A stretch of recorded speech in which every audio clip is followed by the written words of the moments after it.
ndili ndi mbuye wanga mmodzi yekha wondikamapemphera iye amayankha.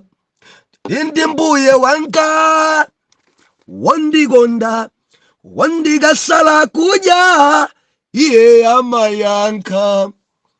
Amayankha, Yesu amayankha, wondikamapemphera iye amayankha. Amayankha, Yawe amayankha, wondikasala kudya iye amayankha. Ndiulandire okondedwa omvera konse kumene muli.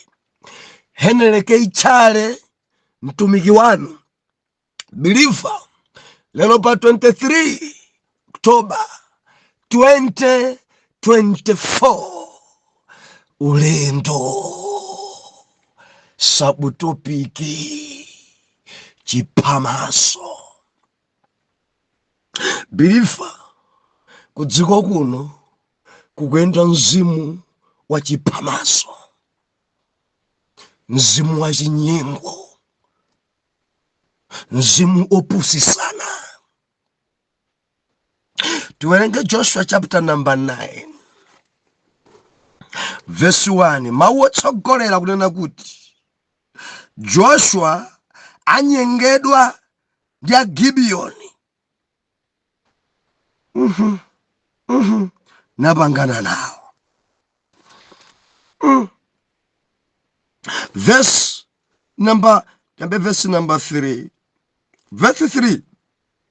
Koma pamene nzika za ku Gibiyoni zidamva zimene Joshua adachitira Yeriko ndi Ai,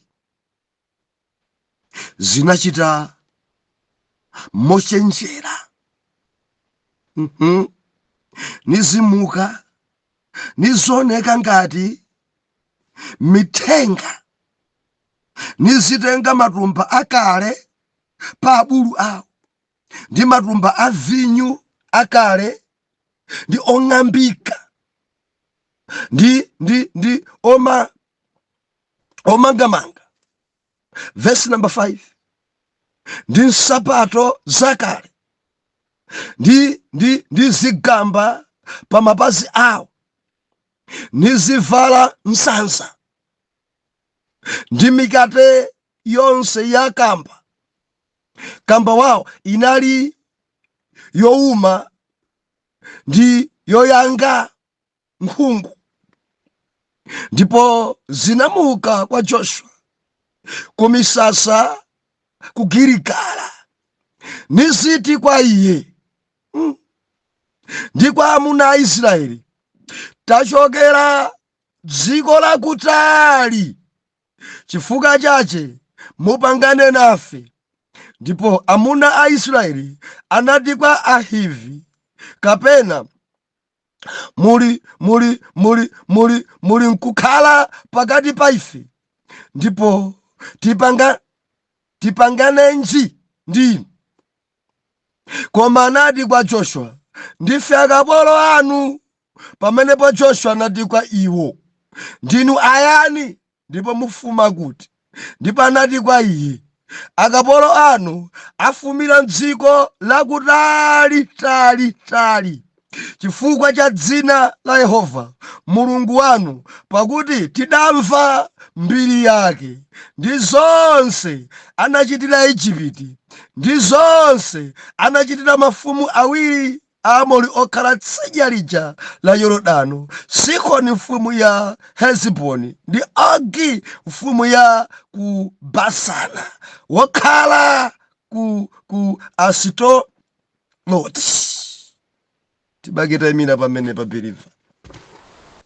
Atate, tili pamaso panu. Nenaninsoni, lankhulaninsoni, chenjezaninsoni. Tili masiku oyipa, tidzamva m'dzina la Yesu. Amen. Believer, dzulo tinali pano endi timaomba nkora pa sabutopiki imene tayikambirana 2 days.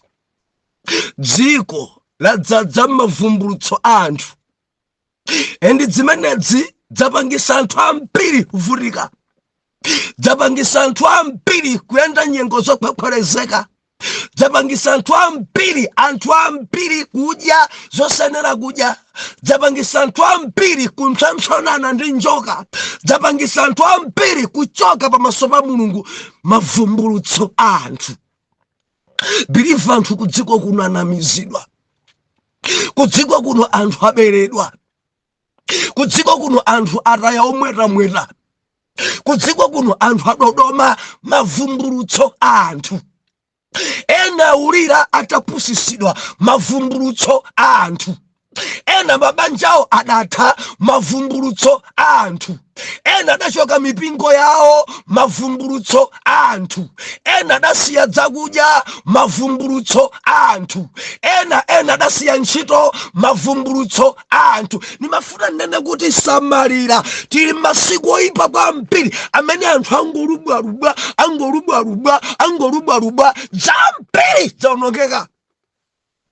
zambiri zaonongeka.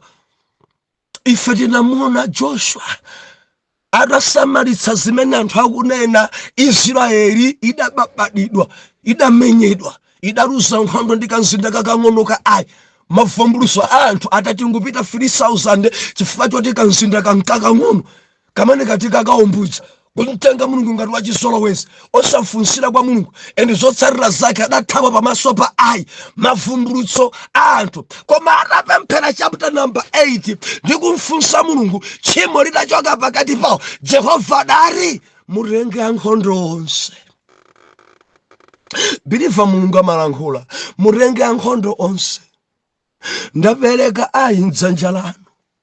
Zimene zili kumeneko dzokamwa kuli dzoweta kakuli chani, dzofunkha dzotatafunani, dzofunga dzo idyani, ndi zanu mudziwe nazo chochita. Mulungu adanena idzi dzokha idyani, idzi dzokha tafunani. Mulungu adavumbulutsira. Biliva udzikhala nthawi yomvetsera Mulungu, udzikhala nthawi yomvetsera Mulungu. Dziko pamene afika apa ndi dziko ingolubwalubwa, anthu angodzuka. Ni manena ine masiku amenewa kwadzuka anthu ovala zoyera, oneka ngati angelo oti kumwamba atuma, koma asadatume. Mavumbulutso anthu. Ena tichonde nditumizireni, ndikufuna 2,000 rands, ndifuna ndikwere phiri la Mulanje, wina ndikukwera phiri la Sochi, ndikufuna passport, ndikufuna zomasulira. Mavumbulutso anthu. Osangokwera phiriyo bwanji. Modzwa dzinadzo dzikunyozesanso ntchito ya Mulungu. Dzonyozesa ntchito ya Mulungu. Atumiki ambiri tikunyozedwa chifukwa cha atambwali ena amene safuna kugwira ntchito, afuna kungopeza sadagwire ntchito, kumangonamizira Mulungu. Ndinenetse ngati simulapa akakutenthani. Mwagwirisa ntchito mayina a anthu sindinuyo. Ena magwirisa ntchito azitumiki otchuka. Ndikumalemba ti mameseji tani, ndikumanamizira. Ine ndine Pastor Gama, ine ndine Pastor Kambiri. Ndikumanamizira mayina anthu. Bwanji panopa ndikufuna ndipange zakuti, ndikufuna ndikupempherereni, tanditumizirani 4,000 rands. Ena atumiza. Wina adabwera akulira busa, wina wacha anena kuti ndi Tchale, atafuna kwere phiri la Mulanje, atatumiza kale. Ndimafuna ndilize kwerere, musamale. Masiku tili nawo ano, technology yapita patali, mafoniwa akumahakidwa. Kena kumudzangopeza message ikuoneka ngati abusa Tchale akukupemphani ndalama, yambani mwafunsa kaye mumvetsere voice. Kodi ndinudi Tchale? Mufuna dithandizo chifukwa pena dzumachitika, manambala akapanga haki mbava za Nigeria, mbava anthu atambwali ambiri achuluka. ndimafuna ndilizekwerere mukalandira message mwina nkuteka ndi mbale wanu imakhala kuti namba japangidwa kake mbava igwira afuna kubereni tumizani ndalamazo ku National Bank tumizani ndalamazo ku banki iyi ndavutika kwambiri pano ndilikakasi ndine mtumiki wanu ndimafuna ndizekwerere mudikire mumve voice yake muimbireni endifunsaniswa ni anthu amene amayandikana nawo kata Tchale odwali ndi ana ambiri nefunsani mwana mmodzi mwayi ibambo ako ndi zonadi avutika afuna thandizo chifukwa nkuteka mukhozo dzotumiza ndalama zambiri mbiri kwa mbava zambiri kwa mbava zofuna kungukhala tcheru tili masiku oyipa samalani ndi anointing water anointing oil dziko nongani ena mwadzidzoladzola ena mwadzimwaimwa mpaka napano dololo palibe chimene chikuyenda dziko nongani dzimavumbuluso dza anthu biliva dzimachedwesa dzimavumbuluso dza anthu biliva dzimazunza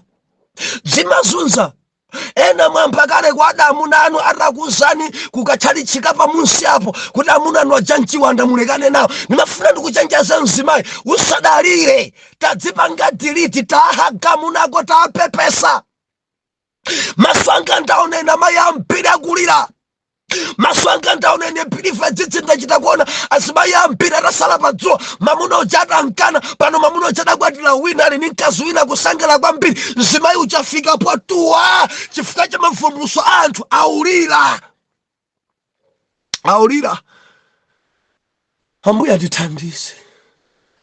ambuya tithandize dzimavumbuluso dza anthu ena mwasisidwa mikaka chakuti usadye ndi udzidya chani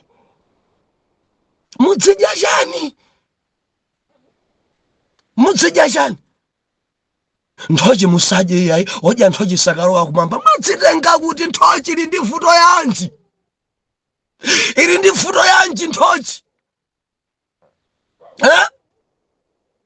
fanta musamwe yayi omwe fanta onse sakalowa kumwamba biliva samala kwambiri mdzamaganizo anthu palembedwa kalikonse kamayeresedwa ndi pemphero nimafuna ndilizekwerere udzipemphera pempherera chakudya pempherera zovala pempherera ngakhale nyumba imene ukugona pempherera ofesi imene ukugwira ntchito pempherera nyumba yansu ukugwira ntchito kalikonse kamayeresedwa ndi mawu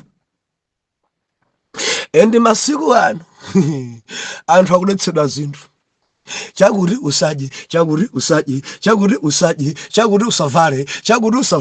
chakuti usavale dzanthu ngaranena mulungu chabwino koma dzosokera mwa anthu dzikuzunza uvutika naso kopya samala mavumbuluso anthu akuletsati munthu amene umagwirizana naye pemphera kaye wekha bwanja tabusa amene aja iye ayingoyipa abusa amene aja iye ayinga chiwanda abusa amene aja iye ayisapemphera abusa zimavumbuluso ena angofuna kukupherani ubale anaona connection yanu inali bwino anaona mgwirizano wanu anaona dzina zotsogozera ndi dziwanda ndinene pano wina akangodzuka kumanena zoyipa dza nzake si Mzimu Woyera ndi chiwanda ndi mudzisamala kwambifa chiwanda chimaperekaso cha mavumbuluso chiwandaso chimalankhula chiwanda kuoneka ngati akulankhula dza malembe koma chili chiwanda choyipa ayi musapereke ayi chiwanda choyipa dzumalowa mwa anthu kuti akudziwanda dzikumalowa mwa anthu opempherawo Samalani tili masiku oipa, samalani tili masiku asakhala bwino, samalani tili masiku akumapeto, kuli dzimavumbulutso akumagwirisa ntchito, atero Ambuye asale Ambuye. Loleni kuti ndipereke chimene Mulungu andipatsa, biliva kuli katundu wa lero. Haleluya, kuli katundu wa lero. Ndili ndi mtolo mene Mulungu andipatsa. Lero tikunena kuti chiphamaso, chiphamaso, mzimu opusisana, mzimu onamizana, mzimu wasokoneza. Biliva, mzimu ambiri, ndikuti ambiri akulira. Tikamanena kuti chiphamaso, ndekuti pachitika chinyengo. Biliva, pachitika chinyengo, anthu akukhala muchimene iwo sali. Ndinako kutsimikizika mtima kuti Mzimu akuthandiza kumvesa message ya lero. Biliva, anthu akukhala mwachita pretend si chimene iye ali. Biliva, anthu akumaoneka ngati omwetulira koma ngosamwetulira. Chiphamaso, kumaoneka ngati akukukonda asakakukonda, sakukonda mkomwe. Chiphamaso, akhoza kumwetulira, akhoza kukuhaga koma ali ndi mpeni woti akubaye. Mzimu wavura, akhoza kubwera pa iwe sister, auntie, oneka ngati wachikondi koma chikondi alibe. Chiphamaso, ambira kulira atalandana amuna. Chiphamaso, sister akugonana ndi mamuna wako. Chiphamaso, padzadza mzimu umenewu, mzimu wachinyengo, wazibisa, waziphimba, onama kudziko. Joshua atagonjetsa Ai, akuti mbiri idamveka, dziko lidagwedezeka, mtundu wonse wa anthu adachita mantha, nakhala kakasi. Akuti adafika ponena kuti mene zafikiramo sikulimbananso ndi Joshua koma kukanjoina Joshua. Bible ikukamba za Gibeoni, chimene adachichita mtunduwu, sadafune kulimbana ndi Israeli. Adabwera mwachiphamaso, adabwera mwachinyengo, adabwera ndi bodza. Bible kuti amuna wadapangana, akuluakulu, tiyeni tikadzipereke tokha kwa Joshua. Tiyeni nde mapulani awo obwerera. Bible unena kuti adatenga dziguduli, adatenga dzimarumba dza vinyo dzosakala, ndi kutenga kuvala mansanza, kuvala nsapato zakalekale, majuzi akalekale, ndikumayenda marumbawo a vinyo kwayika akale oneka ngati aphulika, kubwera kuja mapazi mwawo kuoneka thukuta. Uyang'ana zibambo onse, uyang'ana timu ya onse azimayi wotopa, zovala zakuda zosachapa, oneka wotopa. Bible ikunena kuti adafika pamaso pa Joshua ndi Israeli, adafika adapenya nafunsa, amuna inu bwa muchokera kuti? Tikuchokera ku dziko lakutali. Biliva, Gideoni sikuchokera kutali, idali alaundi. Awa adali amomokale. Awa adali mdziko lomwelo kale. Adangopanga plani chiphamaso chinyengo. Tikaoneke ngati ochokera kutali, tikaoneke ngati ochokera dziko lakutali. Akuti adavala mansanza, adatenga dziguduli, naoneka ngati otopa asadatope, naoneka ngati akutali koma pafupi, naoneka ngati aenda masiku ambiri koma tsiku la ndiomwe maola chabe, koma adafika kwa Joshua ngati akutali. Chiphamaso, tachokera kutali, tamva mbiri, tamva mbiri, takopeka ndi Mulungu wanu, takopeka ndi kudzodza kwanu, takopeka ndi ulemero umene Mulungu ayika pa inu, takopeka ndi zodzodza akuti tamva mene mudaphwanyira Igupti, tidamva mene mudagwesera Yeriko, tidamva mene mwababadira Ai, tamva zimene zizatikopa. Taona kuti mkwabwino tidzadzipereke m'manja mwanu, tikhale akapolo anu, mutisunge ndi moyo, mutipasa ntchito iliyonse.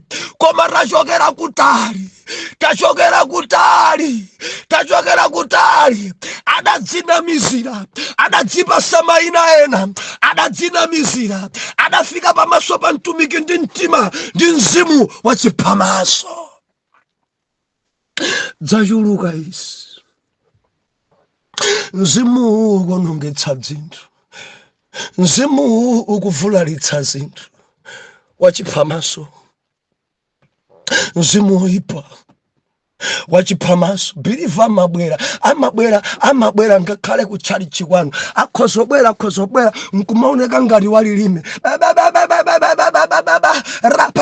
rapapa ripopatapa ripapapapapapa.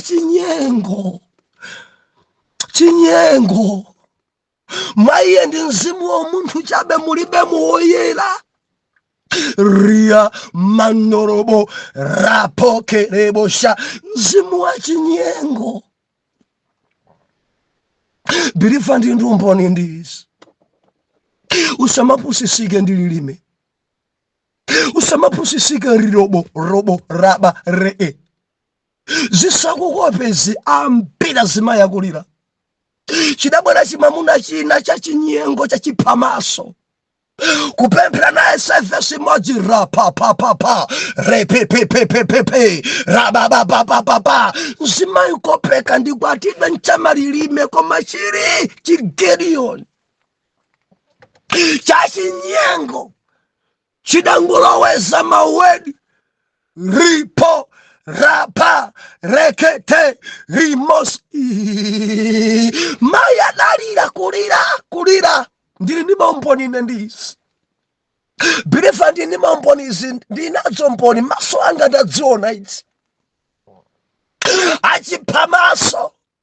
Achiphamaso angofuna kuti awine china chake, angogana china chake.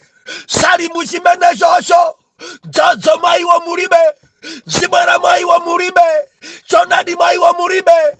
Amaoneka ngati ngelo koma sali ngelo, aoneka ngati intercessor koma sali intercessor. Akungofuna kugenda kache, akungofuna phindu ina yake. Ndimati ndilisakhalere samalira birifa kugwenda mzimu wachiphamaso, kugwenda mzimu wachiphamaso. Anthu ambiri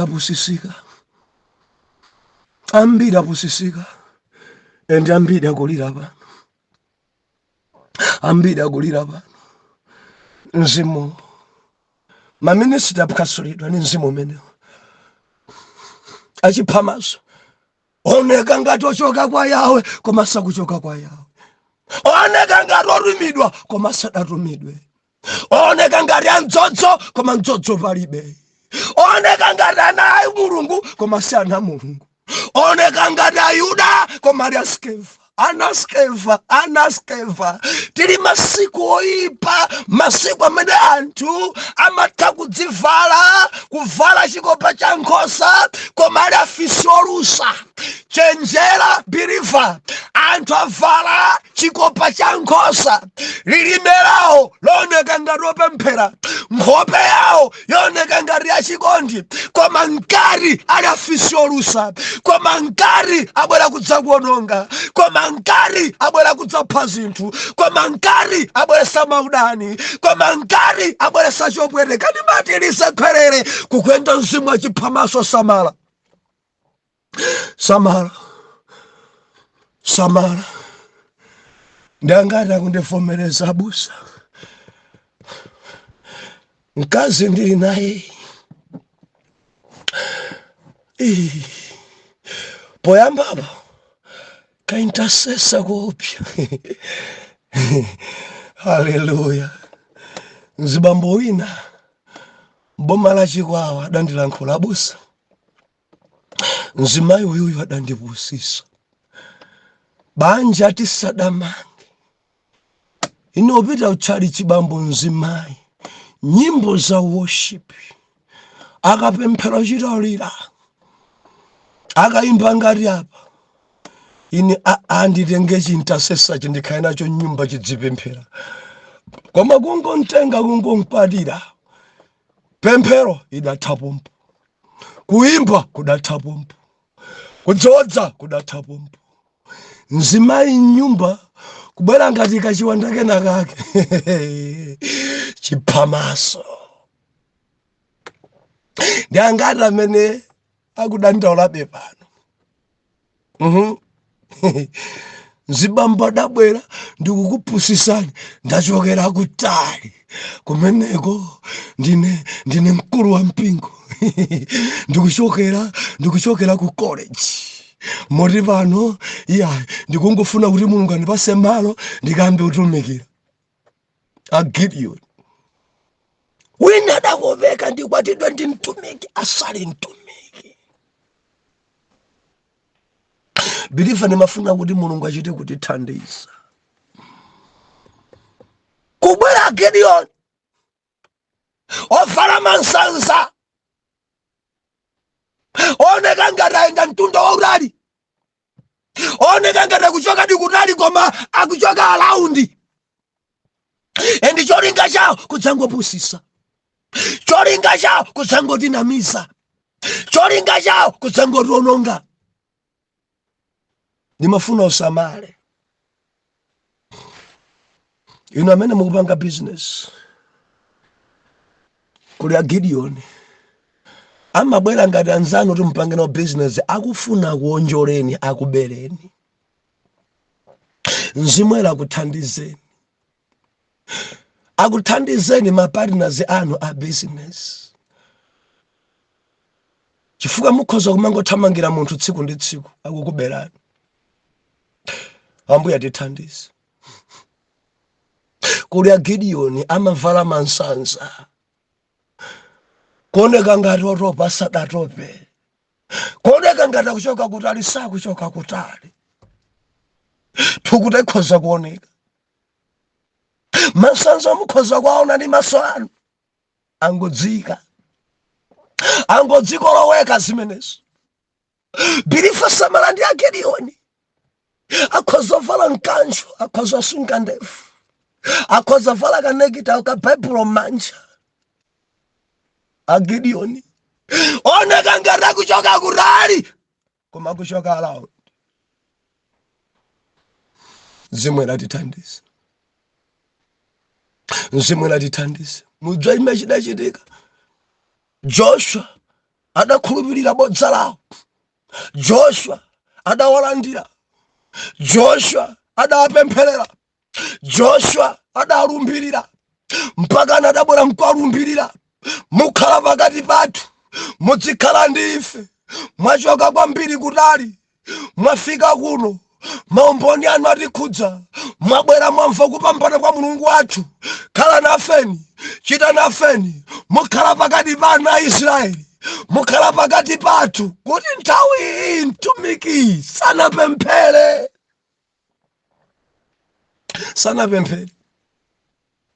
sanapemphere. Hallelujah. Mzimu waononga zinthu, waononga zinthu, waononga zinthu. Ambuye atithandize,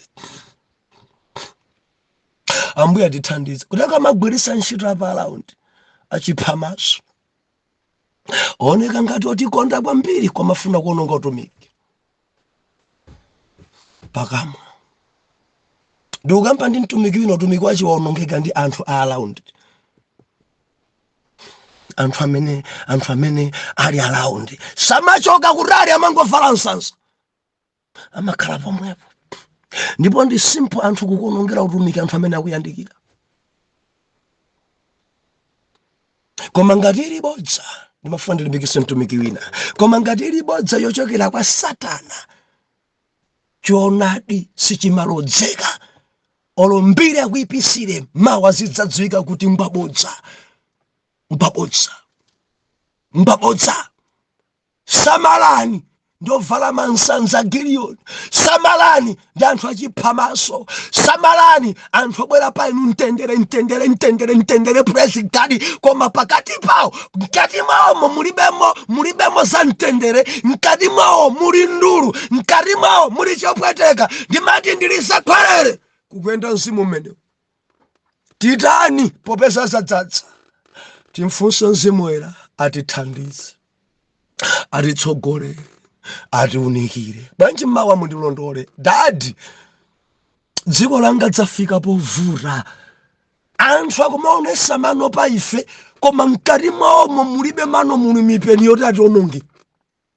Mzimu wachiphamaso, mzimu wachinyengo, mzimu wopusisa nawo, dziko langa wadzadza. Moti azimayi ambiri apusisidwa, azibambo ambiri apusisidwa, makampani ambiri apusisidwa, atsogoleri ambiri apusisidwa. Jehova tithandizeni, mutitsogolere, tili masiku oyipa. M'dzina la Yesu Woyera mtima tiyankhe kuti amen and amen.